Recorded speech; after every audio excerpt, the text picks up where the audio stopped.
every objective can only have one strategy. Being first and being a visionary is a strategy. It's all about who are you going to target and what are you going to offer them. Is how do we structure the overall business so that all its parts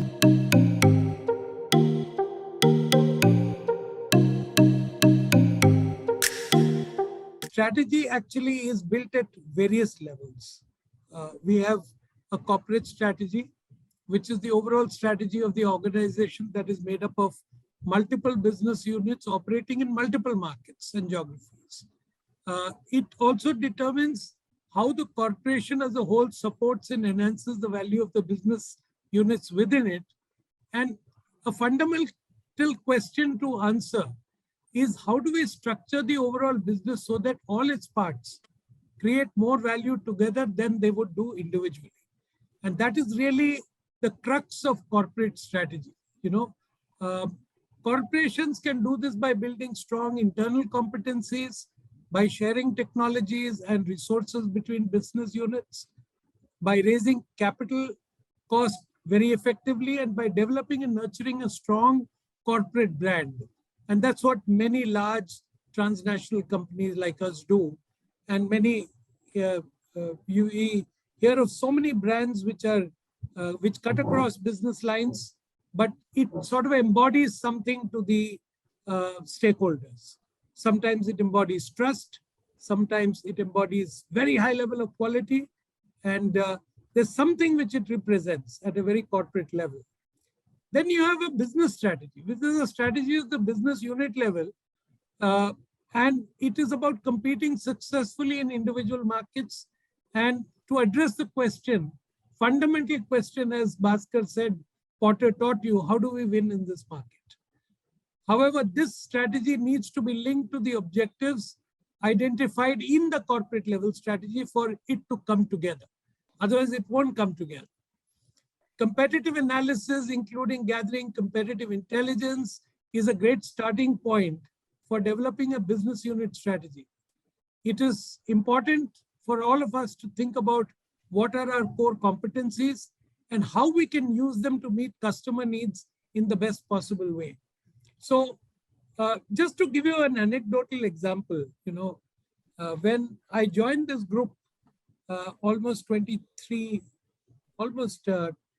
23 years ago, my first task was as the chief marketing officer of the pulp and fiber business. And we were the viscose business, which has been the mainstay of Aditya Birla Group. It's been the perpetual cash cow since independence. Incidentally, we are celebrating 75 years this year because it coincides with India's independence. There was an involvement of Mr. Gandhi also in this thing because he was a good friend of Mr. G.D. Birla, and he asked Mr. G.D. Birla to provide an alternative to cotton. This business, after having flourished in around the late 90s, started going south because it met with a formidable competition. And we are talking about substitutes. And why I'm giving this anecdotal example is about basically strategy comes in many forms. This was about a strategy of competing with the substitute fiber.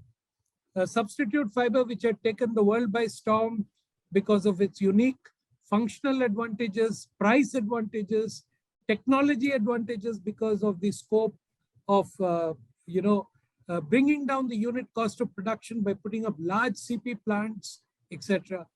And what we decided to do is to compete with polyester. We had to make it indifferent for customers whether they were buying viscose or polyester.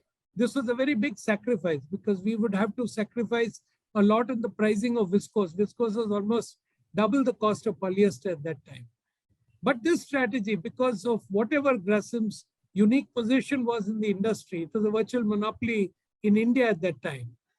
We could carry this through, and since the beginning of 2000, the transformation of viscose business, which was virtually written off because viscose had been declining globally since 70s, and BCG, and very interestingly, I didn't know that Suresh was an advisor to BCG now, but Arun Maira was the president, was the country head of BCG at that time. And in the late 90s and early 2000s, they did one of the largest projects which Mr. Birla had given till that point in time, which was about coming back with the recommendation on this business. And his recommendation, the BCG recommendation, was unequivocally that this business has seen its best days and you should exit this business and you should get some best possible value for it. However, we went against that recommendation and we decided to stay in the business, and with a number of things that we did, which were very strategic in nature, we could actually turn around that business. And it is now history that over the last 2 decades, viscose, which had been declining, has been growing at a faster rate than polyester globally. And it's again on a very interesting track of generating profits. It happened very early in 2000. We were able to bring it back, and it has generated an enormous amount of wealth for the group, even in the last 15, 20 years. And it continues to be a global leader. It's the number one in its industry. It continues to create new avenues of growth for viscose and is growing at a CAGR of much higher level than polyester did, despite all its advantages. So,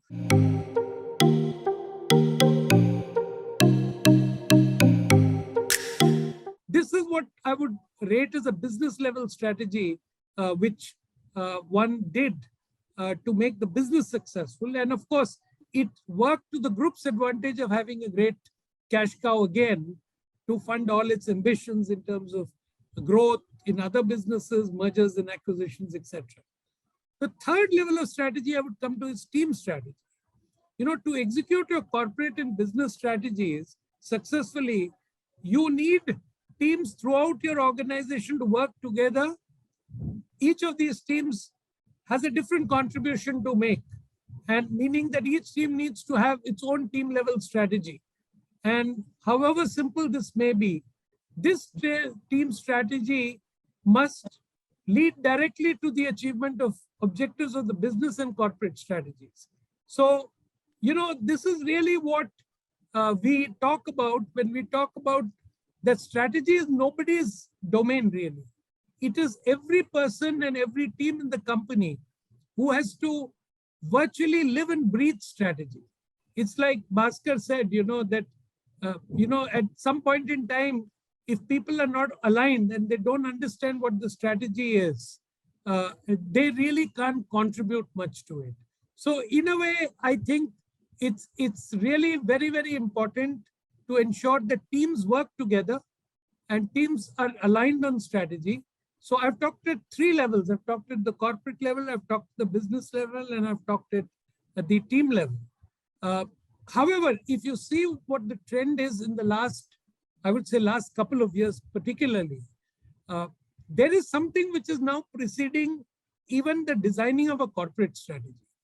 And I'm sure all of you have come across it, is that everyone is saying that as a organization, it is very, very important for you to understand what is the purpose of the organization.